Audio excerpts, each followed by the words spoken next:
안녕하십니까.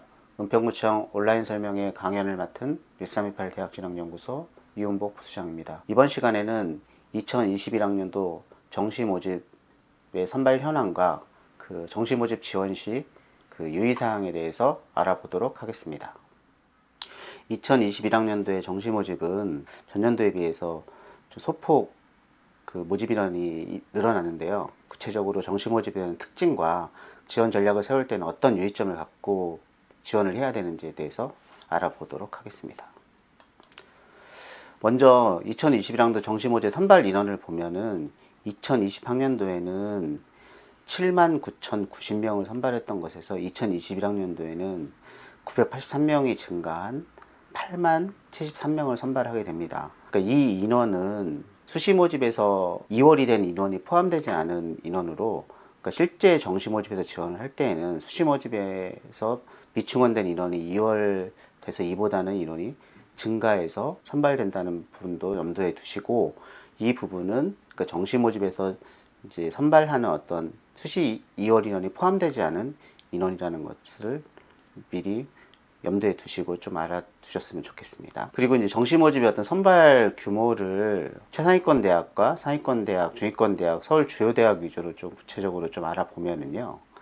최상위권 대학인 서울대, 연대, 고대 같은 경우에는 전년도에 2,508명을 선발했던 것에서 2,796명을 선발했던 것으로 288명이 증가한 인원을 보이고 있고요. 그 비율로 보면은 정시 모집의 선발 비율이 2020학년도에는 22.64%였는데 2021학년도에는 25.2%를 선발하게 됩니다. 그리고 서강대와 성대, 한양대, 이화여대를 알아보면은 이 학교군의 어떤 정시 모집 선발 비율을 보면은 전년도와 비슷한 수준을 보이고 있는데요.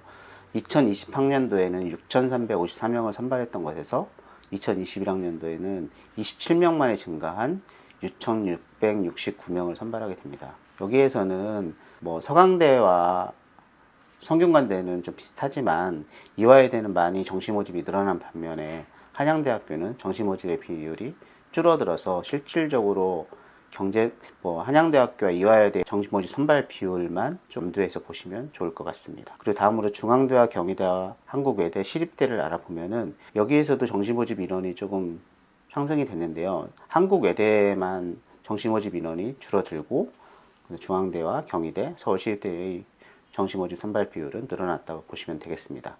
구체적인 인원을 좀 알아보면은 20학년도에는 11,337명을 선발했던 것에서 2021학년도에는 123명이 증가한 11,775명을 선발하는 것으로 이제 정시 모집이 늘어난 부분들을 우리가 알 수가 있겠습니다. 특히 최상위권의 어떤 정시 모집 비율이 많이 늘어났다는 걸 우리가 좀 알 수 있고, 일단 상위권인 서강대, 성균관대, 한양대, 이화여대 비율에서는 성균관대와 서강대 정시 모집 비율은 전년도와 비슷하지만 한양대는 줄고 그 다음에 이화여대는 정시 모집 인원이 늘어나서 이 성적대의 어떤 지원을 좀 염두에 두고 있는 친구들 같은 경우에는 한양대와 이화여대 변동된 비율을 살펴보고 정시 모집 2월 인원까지 염두에 두고 지원 전략을 수립하면 좋을 것 같습니다. 그리고 전체적인 군별 모집 인원을 좀 알아보면은 가군에서는 137개 교에서 3만 11명을 선발을 하고요. 그럼 나군에서는 134개 교에서 3만 160명을 선발하게 됩니다. 그리고 다군에서는 121개 교에서 19,650명을 선발하게 돼서 다군의 선발 비율이 많이 적다는 걸 우리가 알 수 있고, 그렇다고 보면은 선발 비율이 적기 때문에 그만큼 다군에 대한 경쟁률은 가군과 나군보다는 높을 것으로 예상이 되고, 여태까지 그런 현상을 계속 지속적으로 보여왔습니다.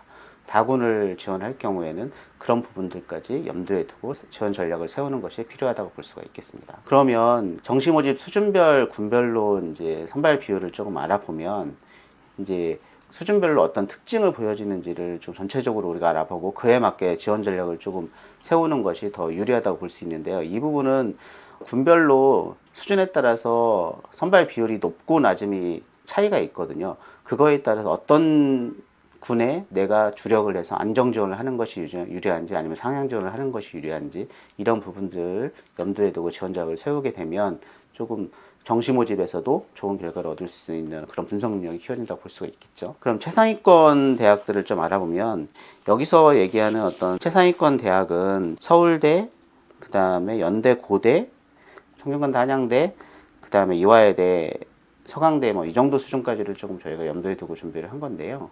그다음에 여기서 보면은 가군에서 최상위권 대학들은 가군에서는 2,809명을 선발을 하고 나군에서는 2,963명을 선발을 하게 됩니다.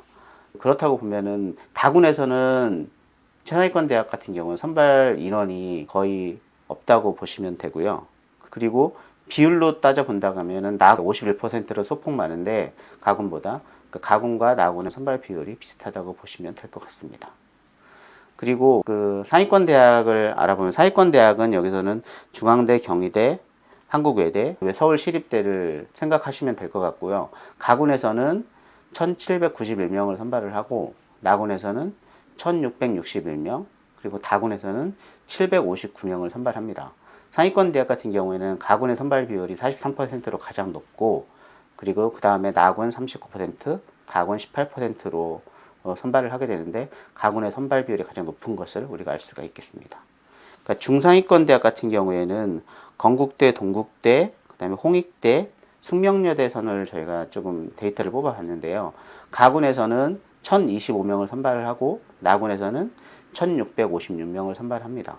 그리고 다군에서는 1,329명을 선발하게 되는데 중상위권 대학 같은 경우에는 나군에서 41%로 가장 많은 선발 비율을 보이고 있습니다. 중위권 대학에 해당하는 대학은 숭실대, 광운대, 단국대, 가톨릭대, 국민대, 서울과학기술대, 세종대, 그다음에 명지대, 상명대, 광운대까지 저희가 포함을 시켰는데요. 그 선발 인원을 보게 되면 가군에서는 2,393명을 선발을 하고 나군에서는 3,338명을 선발합니다. 그리고 다군에서는 1,931명을 선발하게 되는데요. 이 중위권 대학도 중상위권 대학과 동일하게 나군에서의 선발 비율이 44%로 가장 높다는 것을 우리가 알 수 있고, 이 중위권 대학 이상의 대학들을 전체적으로 봤을 때 다군의 선발 비율이 적다는 것을 우리가 알아볼 수가 있습니다. 그렇게 되면은 다군에서의 어떤 지원을 할 때에는 가군과 나군보다는 어떤 변수가 더 클 수밖에 없고, 그 다음에 경쟁률 또한 높아질 수밖에 없기 때문에 만약 지원 전략을 수립할 때 안정 지원이나 적정 지원을 선택을 할 때는 가군과 나군에서 선택하시는 것이 더 불확실한 부분들을 줄일 수 있기 때문에 이 점을 염두에 두고 가군과 나군에서 적정 또는 안정 지원의 어떤 전략을 수립하는 것이 더 필요하다고 볼 수가 있겠습니다. 그럼 군별 모집 대학을 조금 알아보면은 그 가군에서 모집하는 대학들은 137개 대학인데 표에 나와 있는 파란색으로 되어 있는 부분들은 분할 모집을 하지 않고 그냥 가군에서만 모집하는 대학들을 표시를 한 거고, 이에 대해 해당하는 대학들이 뭐 경주대, 공주대, 서강대, 그 다음에 서울대, 이화여대, 그 다음에 한국교원대, 총신대, 이런 대학들은 그냥 가군에서만 선발하는 대학들이고, 이 검정색으로 되어 있는 부분들은 가나다군 중에, 그러니까 가군만 선발하는 게 아니라 가나다군 중에서 그 분할 모집을 시행하는 대학이라고 보시면 될 것 같습니다. 구체적으로 뭐 가군에 선발하는 대학들 다시 한번 나열을 해보면 가천대, 건국대, 서울 캠퍼스, 그다음 고려대, 세종 캠퍼스, 경희대, 서강대, 서울대, 이화여대, 그리고 충남대, 충북대, 중앙대 등이 해당된다고 볼 수가 있겠습니다. 다음으로 낙원대학을 알아보면은요, 그 낙원대학도 아까 말씀드린 것처럼 이 파란색으로 되어 있는 부분은 낙원으로만 선발하는 대학들을 의미를 합니다. 그 낙원으로만 선발하는 대학들을 좀 알아보면은 고려대, 세종 캠퍼스, 그 다음에 교대가 많이 포함이 되는데요. 경인교대, 공주교대, 광주교대, 그다음 대구교대, 부산교대, 서울교대, 그리고 전주교대, 진주교대, 청주교대, 춘천교대가 뭐 교대들은 다 낙원에서 선발하신다고 보시면 될 것 같습니다.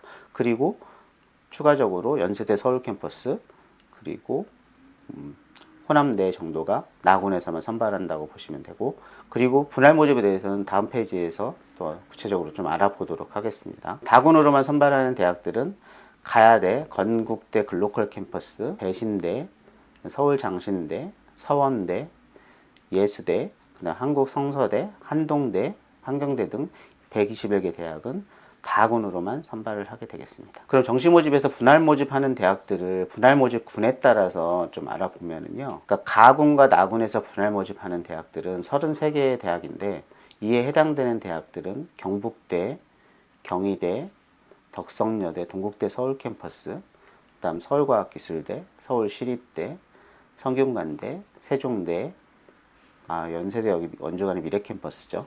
그리고 전남대, 전북대, 충남대, 충북대, 한양대 서울캠퍼스 등 33개 교는 가군과 나군에서 분할 모집을 시행하게 됩니다. 가군과 다군에서 분할 모집을 시행하는 데는 경상대, 계명대, 군산대, 삼육대, 그다음에 순천대, 아주대, 인천대, 한신대 등 20개 교가 가군과 다군에서 분할 모집을 시행하게 됩니다. 그 나군과 다군에서 분할 모집을 시행하는 대학은 가톨릭 관동대, 동덕여대, 성공회대, 수원대, 안양대, 제주대, K시대, 한라대 등 21개 교는 나군과 다군에서 분할 모집을 시행하게 됩니다. 그리고 마지막으로 가나다군에서 모두 선발하는 대학은 가천대, 강남대, 건국대 서울캠퍼스, 광운대, 고려대 세종캠퍼스, 단국대, 모건대, 성신여대, 숭실대, 한양대 에리카 캠퍼스, 호서대, 홍익대 등 64개 교는 가군과 나군, 다군에서 모두 선발 대학으로 이 부분도 이제 염두에 두고 이제 지원 전략을 세우는 게 중요한데요. 근데 여기서 중요한 거는 그 한 개의 모집단인 한 개 군에서만 선발을 할 수 있기 때문에 예를 들어서 경영학과가 가군과 나군, 다군에 동시에서 선발을 하는 경우는 없습니다. 그렇기 때문에 한 개의 모집단인 한 개 군에서 선발한다는 점도 염두에 두고 지원 전략을 수립하시면 좋을 것 같습니다. 그럼 정시 모집과 추가 모집에 대한 또 주요 일정에 대해서 알아보면은요. 수능시험일은 12월 3일이고 성적 통지일은 12월 23일입니다. 정시 모집의 원서 접수 기간은 2021년 1월 7일부터 1월 11일까지고요. 그리고 모집 군별로 전형 기간이 따로 있습니다. 여기서의 전형 기간은 가군이나 나군이나 다군에서 이 전형 기간 안에 실기고사나 면접고사 등 어떤 대학별 고사를 치르는 기간으로 알고 계시면 될 것 같습니다. 가군 모집의 전형 기간은 2021년 1월 13일부터 1월 20일까지고요. 나군 모집의 전형 기간은 1월 21일부터 1월 28일까지, 그리고 다군 모집의 전형 기간은 1월 29일부터 2월 5일까지입니다. 그리고 정시 모집 최초 합격자 발표 말일은 2월 7일이고요. 그리고 정시 모집 등록 기간은 2021년 2월 8일부터 2월 10일까지며, 그리고 미등록 충원 기간은 그러니까 어차피 가군과 나군, 다군을 최대 3개까지 지원할 수 있기 때문에 그러니까 중복 합격자가 발생을 할 수밖에 없거든요. 그렇다면 그러니까 중복 합격자가 발생을 했을 때도 한 개의 학교에만 등록을 할 수 있기 때문에 그러니까 미등록 충원이 일어날 수 있어서 그 미등록 충원에 대한 기간은 2021년 2월 11일부터 2021년 2월 18일까지고 미등록 충원 등록 마감일은 2021년 2월 19일까지입니다. 그리고 정시 모집과 수시 모집에서 다 뭐 합격을 못한 학생들이 마지막으로 지원할 수 있는 기회가 추가 모집인데요. 그러니까 정시 모집과 그 수시 모집에서 그 모집 인원을 다 채우지 못한 대학들이 추가 모집을 시행을 하게 되는데, 추가 모집의 원서 접수 기간과 전형 기간은 2021년 2월 22일부터 2월 27일까지 대학별로 기간을 나누어서 선발을 하게 됩니다. 그리고 추가 모집의 최초 합격자 발표 말일은 2021년 2월 27일까지고, 그러니까 등록 기간은 2021년 2월 28일까지로 2021학년도 모든 입시 일정이 마감이 됩니다. 그러면 2021학년도 정시모집 수능시험의 어떤 현황에 대해서 좀 알아보면은요, 그 활용 점수가 발표되는 점수가 표준 점수, 그다음 백분위, 그다음에 등급이 있는데요. 대학에 따라서 어떤 대학은 표준 점수를 반영을 하고, 어떤 대학은 뭐 백분위를 반영을 하고, 그리고 어떤 대학은 등급을 반영을 하고, 그리고 국어와 수학은 표준 점수를 반영을 하고, 탐구는 백분위에 의한 변환 표준 점수를 반영하는 대학들, 이런 식으로 다양하게 반영이 됩니다. 그러면 그 이 활용 점수에 따라서 어떤 대학들이 표준 점수를 반영하고 어떤 대학들이 백분위를 반영하는지 알아보도록 하겠습니다. 표준 점수만을 반영하는 대학은 43개 교로 가톨릭대, 그 다음에 공주교대, 대구교대, 동아대, 부경대, 서울과학기술대, 그 다음에 아주대, 그 다음에 춘천교대, 한양대 에리카 캠퍼스, 그 다음에 홍익대 등 43개 교가 해당이 된다고 볼 수가 있겠습니다. 그리고 백분위를 환영하는 대학이 조금 많이 있는데요. 백분위를 반영하는 대학은 112개 교로 가천대, 국민대, 단국대, 그리고 수원대, 인천대, 한국교통대, 한국산업기술대, 한신대, 협성대 등 112개 교가 100분위를 를 반영하는 것으로 나타나고 있습니다. 그리고 등급만을 반영하는 대학들은 17개의 교가 있는데요. 경동대, 광주여대, 서울기독대, 서울한영대, 세한대, 유헌대, 그다음 한성대, 호원대 등 17개 교가 해당이 되겠습니다. 그리고 좀 전에 말씀드렸듯이 국어와 수학의 평균점수를 반영을 하고 탐구는 100분 이하의 변화 평균점수를 반영하는 대학은 24개의 대학교인데요. 그 주로 서울 상위권 대학들이 해당이 되겠습니다. 그리고 해당되는 대학을 알아보면 건국대 서울캠퍼스, 경북대, 경희대, 고려대, 광운대, 단국대, 동국대 서울캠퍼스, 부산대, 서강대, 서울대, 서울시립대, 성균관대, 세종대, 숭실대, 연세대, 인하대, 한국외대, 그다음에 한양대 등 24개 대학을 서울 주요 대학이 해당이 되는 것으로 나타나고 있습니다. 그러면 이외로 정시 모집의 주요 현황에 대해서 또 추가적으로 좀 알아보게 되면은, 그러니까 가산점을 부여하는 현황을 보면은, 가산점은 수학 가형이나 과학 탐구에 가산점을 많이 부여를 하게 되는데요. 그러니까 수학 가형과 나형을 동시에 지원을 허용하는 대학 중에서 가형에 가산점을 부여하는 대학은 단국대 등 130여 개의 대학이 해당이 되고, 반영 비율은 대체적으로 2%에서 25% 사이가 되겠습니다. 그리고 사회탐구, 과학탐구를 응시자에 동시에 허용하는 대학 중에서 그 과학탐구를 응시한 학생들에게 가산점을 부여하는 현황은 숭실대 등 개 대학이 해당이 되는데, 이 비율도 3%에서 20%의 어떤 비율로 가산점을 부여한다고 알아두시면 될 것 같습니다. 영어 영역 같은 경우에는 등급만 발표가 되기 때문에 대학에 따라서 반영하는 방법에 차이가 있는데요. 비율을 통해서 점수화해서 반영하는 대학이 있고, 그 다음에 가산점으로 반영하는 대학이 있고, 감점으로 반영하는 대학이 있습니다. 그러니까 영어에 대한 반영 비율을 통해서 점수화를 해서 반영하는 대학들은 동국대, 서울시립대, 홍익대 등 170여 개 대학이 해당이 되고요. 그 다음에 가산점으로 반영하는 대학은 서강대, 전북대, 중앙대 등 6개 대학이 해당이 됩니다. 그리고 영어 영역의 등급별로 감점으로 반영하는 대학은 고려대 서울캠퍼스, 그 다음에 서울대, 충남대 등 3개 대학이 해당된다고 볼 수가 있겠습니다. 그리고 한국사 영역도 영어 영역과 동일하게 절대평가로 등급만 이제 발표가 되기 때문에 영어 영역처럼 비율을 두고 점수화를 반영하는 대학이 있고, 그 다음에 가산점으로 반영하는 대학, 그리고 감점으로 반영하는 대학들이 있습니다. 그다음에 점수화해서 비율을 통한 점수화해서 반영하는 대학은 경희대, 동국대, 인하대 등 28개 대학이 해당이 되고요. 그다음에 가산점으로 반영하는 대학은 가톨릭대, 성균관대, 홍익대 등 81개 대학이 이에 해당이 됩니다. 감점으로 반영을 하는 대학은 경기대, 서울대, 아주대 등 8개 대학이 해당이 됩니다. 한국사 영역도 대체적으로 보면 인문계 같은 경우에는 가산점이나 감점으로 부여를 할 때, 인문계 같은 경우에는 보통 1등급에서 3등급까지 최고점을 주고, 그 다음에 3등급 이내부터 감점의 어떤 비율이라든가 가점의 비율을 조금 차이를 두면서 반영을 하고, 자연계 같은 경우는 4등급 이내까지는 거의 동일한 점수로 반영을 하고, 그 다음에 4등급, 5등급부터 조금 비율을 낮춰서 반영을 하기 때문에 인문계 학생들 같은 경우에는 감점이나 가점으로 반영하는 대학 같은 경우에는 최소한 3등급 이내를 목표로 준비를 하시고, 그리고 자연계 같은 경우에는 4등급 이내 최소한 목표로 준비를 하시는 것이 좋을 것 같습니다. 그리고 제2외국어 한문 영역 같은 경우에는 탐구 영역을 대체를 하거나 아니면 가산점으로 반영을 하거나 감점으로 반영을 하는 어떤 방법으로 반영을 하게 되는, 정시 모집에서 반영을 하게 되는데요.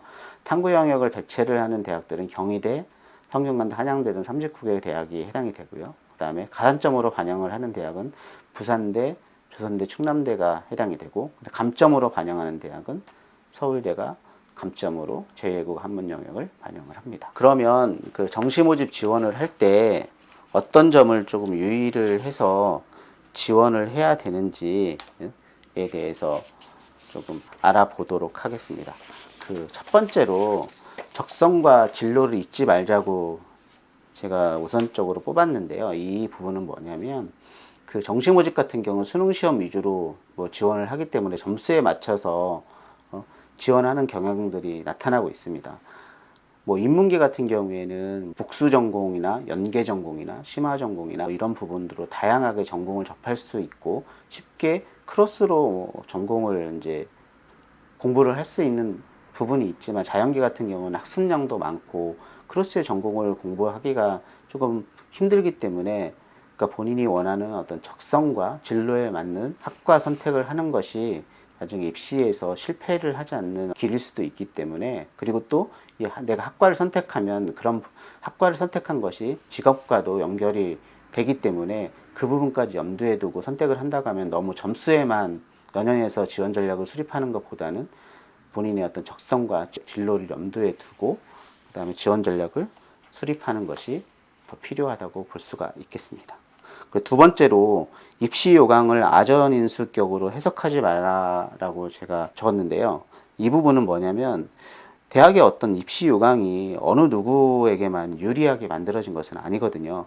그런데 간혹 특정 대학의 뭐 입시 요강이 자신만을 위한 것처럼 받아들이는 학생들이 있거든요. 그렇기 때문에 수험생이 그 대학 요강 자체가 내가 아는 만큼 다른 수험생들도 잘 알고 있고 그런 부분들을 좀 나한테만 유리하다고 해석하는 것보다는 객관적으로 냉정하게 해석하는 시각을 갖는 것이 되게 중요한데요.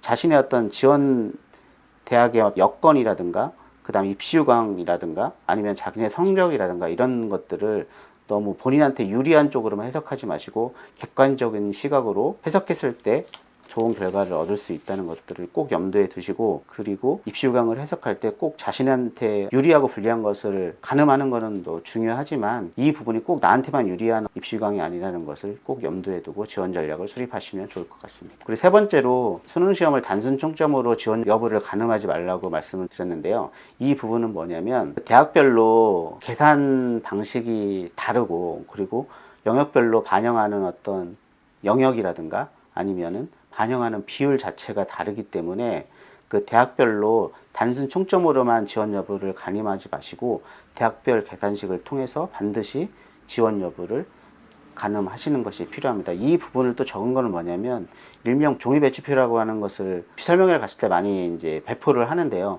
이 종이배치표 같은 경우에는 단순하게 총점만을 기준으로 지원 여부를 판단할 수 있게 만들어져 있기 때문에 이 부분은 전체적인 지원선을 지원 범위를 좀 정하는 부분으로만 조금 활용하시고 그리고 세부적으로 지원 전략을 수립하실 때는 단순 총점이 아니라 반드시 그 반영 비율과 반영 영역이 반영된 대학별 계산식으로 지원 여부를 가늠하시는 것이 필요하다고 보실 수 있겠습니다.